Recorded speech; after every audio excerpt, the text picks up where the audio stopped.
Current affairs के पीछे अपना ज़्यादा टाइम वेस्ट ना करें और प्रीलिम्स में जो मेरा मतलब एक क्या कहें कि लगातार यूपीएससी 9 बार प्रीलिम्स क्लियर हो गया, ना चाहते हुए भी प्रीलिम्स मास्टर बन गए। जो फिलोसफी मेरी ऑप्शनल था कोचिंग, तो धर्मेंद्र सर ऐसे डायलॉग देते थे कि बहुत लोग ऐसे होते हैं प्रीलिम्स मास्टर बन जाते हैं। आप जितनी अच्छी अपनी तैयारी रखोगे, जितना अपनी क्षमताओं को मजबूत करोगे, उतनी आपकी सिलेक्शन की प्रोबेबिलिटी बढ़ जाएगी। मोटिवेशनल वीडियो सुन के या बड़े टीचरों के जो कहानियाँ किस्से चुटकुले सुन के यूपीएससी पास नहीं होगी, ये चीज़ ध्यान रखना आप, ठीक है।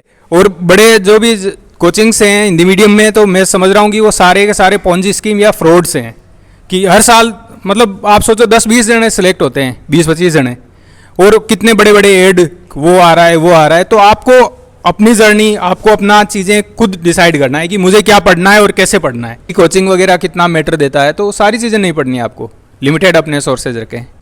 मेरे बीच में यूपीएससी ऑलरेडी सेलेक्टेड एक सर हैं, पवन सर, वो आए हुए हैं, तो आप लोगों को ब्रीफ करेंगे कैसे तैयारी करनी चाहिए, कैसे स्ट्रेस मैनेजमेंट करना चाहिए, कैसे आगे के बारे में फ्यूचर कैसे बनाना चाहिए, प्लान बी क्या होना चाहिए, वो अपने बारे में थोड़ा बताएंगे। तो आइए हम वेलकम करते हैं पवन सर को।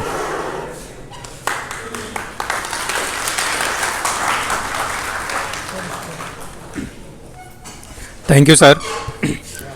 आवाज़ आ रही है मेरी? Good afternoon all of you. मेरा नाम पवन कुमार है और मैं राजस्थान का हूँ। आज से काफ़ी टाइम पहले, 7-8 साल पहले, यहीं पे नेहरू विहार में, यहाँ की गलियाँ आज जब आ रहा था तो वापस वही यादें ताज़ा हो गई। पर एक चेंज हो गया कि पहले हम सोचते थे कि हाँ यार यूपीएससी क्लियर करना है, और अब थोड़ा सा डिफरेंट हो गया। अब यूपीएससी क्लियर हो गया तो थोड़ा डिफरेंट फीलिंग आ रही है। आप लोगों को देख रहा हूँ तो ऐसे मुझे लगा कि मेरे जो बचपन के मतलब बचपन के प्रिपरेशन के दिन थे कि कैसे भाग रहे हैं, टेस्ट देने जा रहे हैं, कहीं जा रहे हैं, कहीं कोचिंग में। एक मतलब स्टूडेंट लाइफ या जो आपकी प्रेजेंट लाइफ है, तो एक बहुत रनिंग वाली लाइफ है कि चीज़ें पढ़नी है, बहुत करना है। और लेकिन मैं थोड़ा सा अपने बारे में बताता हूँ। मेरा लास्ट अटेम्प्ट में सिलेक्शन हुआ। मैंने हिंदी मीडियम था मेरा, और दुर्भाग्य से हिंदी मीडियम के बच्चों के साथ होता ये है कि उनको अच्छा कंटेंट अवेलेबल नहीं हो पाता। इंग्लिश मीडियम में जैसे अब मेरी एकेडमी में मैं देख रहा हूँ, तो मेरे बैच में एकमात्र मैं हिंदी मीडियम से हूँ। मेरे सीनियर बैच में है एक मैडम है, वो हिंदी मीडियम से हैं। तो हिंदी मीडियम से बहुत कम सिलेक्शन हो रहे हैं यूपीएससी में। और इसके पीछे बड़े रीजन 2013 के बाद क्या सिलेबस चेंज हुआ मेंस का, और उसके बाद से हिंदी मीडियम के बच्चों के सिलेक्शन कम हो गए। तो बड़ा रीज़न मैंने ये पाया कि अच्छा कंटेंट है जो मेंस के लिए, वो अवेलेबल नहीं हो पाता, क्वालिटी कंटेंट। और इंग्लिश मीडियम में क्या है कि बहुत ही अच्छा कंटेंट अवेलेबल हो पाता है, और 1-1.5 साल में वो पढ़ के क्लियर हो जाते हैं। जो मेरे फ्रेंड्स हैं, रूममेट्स हैं, वो बताते हैं। तो इसलिए आप लोग अच्छा कंटेंट, ये जो ट्रेडिशनल कोचिंग्स, या मैंने भी बहुत टाइम वेस्ट किया यहाँ इन कोचिंग्स के पीछे कि बड़े बड़े जो टीचर, बड़े बड़े नाम है कि अच्छा उनके पास चले गए तो सिलेक्शन हो जाएगा। तो इन चीज़ों से कुछ नहीं होगा। आपको सिलेक्शन का, हिंदी मीडियम वालों के, आपको सिलेक्शन का आपका रास्ता, आपकी जर्नी आपको खुद लिखनी है, ठीक है। ये एक समुद्र की जो एक वो होती है लहर, उसके विपरीत चलने का काम है। आप जितनी अच्छी अपनी तैयारी रखोगे, जितना अपनी क्षमताओं को मजबूत करोगे, उतनी आपकी सिलेक्शन की प्रोबेबिलिटी बढ़ जाएगी। मोटिवेशनल वीडियो सुन के या बड़े टीचरों के जो कहानियाँ किस्से चुटकुले सुन के यूपीएससी पास नहीं होगी, ये चीज़ ध्यान रखना आप, ठीक है। और बड़े जो भी कोचिंग्स हैं हिंदी मीडियम में, तो मैं समझ रहा हूँ कि वो सारे के सारे पॉन्जी स्कीम या फ्रॉड्स हैं कि हर साल मतलब आप सोचो 10-20 जने सेलेक्ट होते हैं, 20-25 जने, और कितने बड़े बड़े एड वो आ रहा है। तो आपको अपनी जर्नी, आपको अपना चीज़ें खुद डिसाइड करना है कि मुझे क्या पढ़ना है और कैसे पढ़ना है। यूपीएससी एग्जाम के लिए सबसे इंपॉर्टेंट चीज़ 2 होती है कि क्या पढ़ना है और कैसे पढ़ना है। मार्केट में इतना ज़्यादा मटेरियल आपको अवेलेबल रहता है कि ऐसा लगता है ये पढ़ लूँ। मेरे साथ भी ऐसा हुआ है कि ये अभिव्यक्ति, अच्छा ये अच्छा एडिटोरियल दे रहा है, अच्छा ये न्यूज़पेपर दे रहा है, ये अच्छा एनालिसिस दे रहा है। मतलब इतनी चीज़ें, मल्टीपल सोर्स हो जाते हैं कि आप सोचो कि एक किताब आपने 10 किताबें पढ़ी है मान लो एक बार, और अगर आप इसके बजाय एक किताब को 10 बार पढ़ोगे तो आपको वो चीज़ ज़्यादा याद होगी। तो इसलिए अपने सोर्सेज को लिमिटेड करें कि मुझे क्या पढ़ना है, तो पहले डिसाइड कर लें।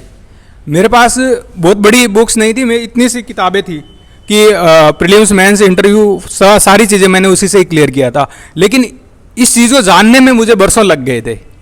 3-4-5 साल तक तो इन कोचिंगों के, इनके चक्कर में रहा कि यार ये पढ़ लेते हैं, लेकिन एग्ज़ाम में तो मेंस में जब आप दोगे तो आपको पता चलेगा कि ये तो कुछ भी चीज़ नहीं पूछती। तो इसलिए प्रीलिम्स और मेंस के क्वेश्चन पेपर्स हैं उनको हमेशा अपने पास रखें टेबल पे, उनको बार बार एनालिसिस करते रहे और उसी हिसाब से पढ़ें कि यूपीएससी क्या पूछता है, यूपीएससी क्या पूछता है, क्रॉस चेक करते रहिए। अगर टीचर पढ़ा रहा है तो उसको चेक करें कि सर आपने जो क्लास में पढ़ाया या 2 घंटे 3 घंटे मैंने जो टाइम दिया है तो इसमें यूपीएससी क्या पूछता है। दुनिया में सूचनाओं का अथाह भंडार है, ठीक है। आपको सारी सूचनाएं नहीं लेनी है, आपको केवल और केवल रेलेवेंट चीज़ें पढ़नी है जो प्रासंगिक है, जो यूपीएससी पूछती है, ठीक है। तो मेरा एक्सपीरियंस यही है कि लिमिटेड सोर्सेज रखें, अपने मल्टीपल सोर्सेज ना रखें। और करंट अफेयर्स बच्चों का सबसे ज़्यादा टाइम वेस्ट करता है, मैंने ये देखा है। तो करंट अफेयर्स के बारे में एक फंडा क्लियर रखेंगी, 1 न्यूज़पेपर और 1 मैगजीन, इससे ज़्यादा आपको नहीं पढ़ना है। करंट अफेयर्स पढ़ते जाओ, कोई पार ही नहीं है करंट अफेयर्स का तो। और बच्चों को पढ़ने में मज़ा आता है, करंट अफेयर्स में नई चीज़ें होती है, तो मज़ा आए उन चीज़ों को पढ़ने के बजाय उन चीज़ों को पढ़े जो यूपीएससी पूछती है, जो हमारे काम की है, ठीक है। तो करंट अफेयर्स के पीछे अपना ज़्यादा टाइम वेस्ट ना करें। और प्रीलिम्स में जो मेरा मतलब एक क्या कहें कि लगातार यूपीएससी 9 बार प्रीलिम्स क्लियर हो गया, ना चाहते हुए भी प्रीलिम्स मास्टर बन गए। जो फिलोसफी मेरी ऑप्शनल था कोचिंग, तो धर्मेंद्र सर ऐसे डायलॉग देते थे कि बहुत लोग ऐसे होते हैं प्रीलिम्स मास्टर बन जाते हैं, तो दुर्भाग्य से मैं बन गया। लेकिन मैं आप लोगों को बता सकता हूँ कि बहुत लोगों के लिए प्रीलिम्स सबसे बड़ा बैरियर होता है। आप 8-10 लाख लोग देते हो, उसमें से 10-15 हज़ार लोग सिलेक्ट होते हैं, तो मोस्ट ऑफ द छंटनी प्रीलिम्स में हो जाती है। तो प्रीलिम्स की कुछ स्किल्स है वो भी आपको डेवलप करनी चाहिए कि ऑब्जेक्टिव एग्जाम में लिमिटेड नॉलेज के साथ आप कैसे उस एग्ज़ाम को क्लियर कर सकते हो। क्योंकि प्रीलिम्स क्लियर करने वाले में और जो मार्जिन पे रहता है तो उनमें ज़्यादा डिफरेंस नहीं होता नॉलेज के लेवल पे, उनमें वहाँ पर स्किल्स होती है कि अच्छा इन 4 में से कौन सा सही है, कौन सा उसका इंट्यूजन डेवलप होता है एक, कि भाई कौन सा कैलकुलेटेड रिस्क है जो उनका सही है, ठीक है।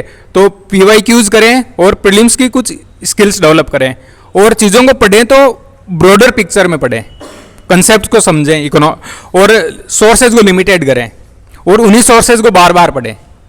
ये प्रीलिम्स का फंडा है। और मेंस के लिए भी ना लिमिटेड सोर्सेज और उनको बार बार। मेंस की यूपीएससी की अप्रोच बिल्कुल चेंज हो गई। तो मैंने कुछ बुक्स पढ़ी थी शून्य IAS की, मेंस के लिए जनरल स्टडीज़ की 4 बुक्स आती है, इतनी मोटी होती है।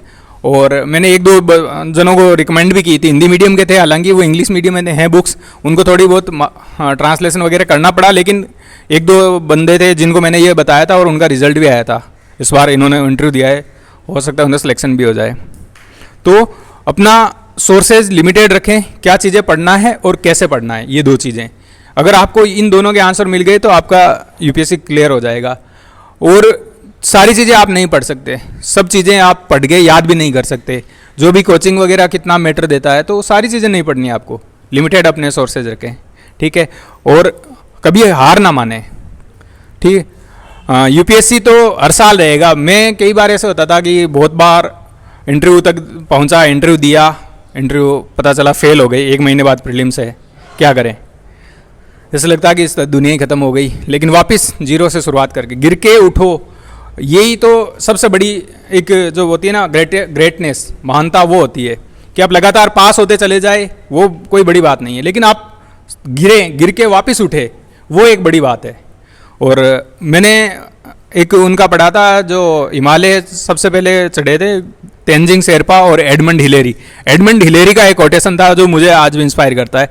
उन्होंने कहा था हिमालय के वो बहुत बार प्रयास किया था उन्होंने। एक बार ऐसा हुआ था कि नज़दीक तक पहुंच गए थे, लेकिन बहुत बर्फीला तूफान आ गया और उनको वापस लौटना पड़ा बहुत नज़दीक से। तब उन्होंने कहा था कि हे हिमालय, मैं अपनी क्षमताओं को बढ़ा के अगले साल वापस आऊँगा, तू अपनी ऊंचाई नहीं बढ़ा सकता, इसलिए वापस अगले साल मुलाकात होगी। तो यूपीएससी यही रहेगी, सब कुछ यही रहेगा, ठीक है।